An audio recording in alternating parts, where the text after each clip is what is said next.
অহাকাইলৈ HS পৰীক্ষাৰ ফলাফল ঘোষণা কৰিব নেকি? বিভিন্নজনে জনাই আছে যে অহাকাইলৈ ৰিজাল্ট ঘোষণা কৰিব বুলি বা বিভিন্ন ৱেবছাইটত এই তথ্য দিয়া হৈছে। গতিকে স্পষ্টভাৱে প্ৰথমতে তোমালোকক জনাই দিব বিচাৰিছোঁ যে তোমালোকৰ পৰীক্ষাৰ ফলাফল মে' মাহৰ প্ৰথম সপ্তাহতে ঘোষণা কৰাটো একেবাৰে স্পষ্ট, কিন্তু কোন তাৰিখে ঘোষণা কৰিব বা অহাকাইলৈ ঘোষণা কৰিব নেকি বৰ্তমান সময়লৈকে স্পষ্ট নহয়। কিন্তু যদি অহাকাইলৈ সঁচাকৈ তোমালোকৰ ৰিজাল্ট ঘোষণা কৰে তেনেহ'লে তোমালোকে অসম উচ্চতৰ মাধ্যমিক শিক্ষা সংসদৰ অফিচিয়েল ৱেবছাইটত নটিফিকেশ্যন দেখিবৰ কাৰণে পাবা, য'ত তেওঁলোকে পাব্লিছ কৰিব যে তোমালোকৰ ৰিজাল্ট অহাকাইলৈ দিব বা নিদিয়ে।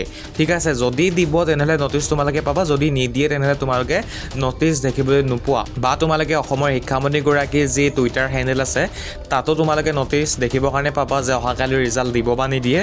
গতিকে তোমালোকে বৰ্তমান সময়ত অপেক্ষা কৰাই কথা, কাৰণ তোমালোকে নিশ্চয় গম পোৱা যে ৰাতিহে বা ৰাতিপুৱাহে গম পোৱা যায় যে ৰিজাল্ট আচলতে দিব বা নিদিয়ে। যদি কিবা নতুন নটিচ আহি পৰে বা যদি মই কিবা নতুন তথ্য গম পাওঁ তেনেহ'লে তোমালোকৰ আগত নিশ্চয় ভিডিঅ' বনাই উপস্থাপন কৰিম। যিসকলে চেনেলটি ছাবস্ক্ৰাইব কৰি থোৱা নাই নিশ্চয় কৰি থবা। গতিকে অন্য ভিডিঅ'ত লগ পোৱা আশাৰে ভিডিঅ'টো ইমানতে সামৰিছোঁ। ধন্যবাদ।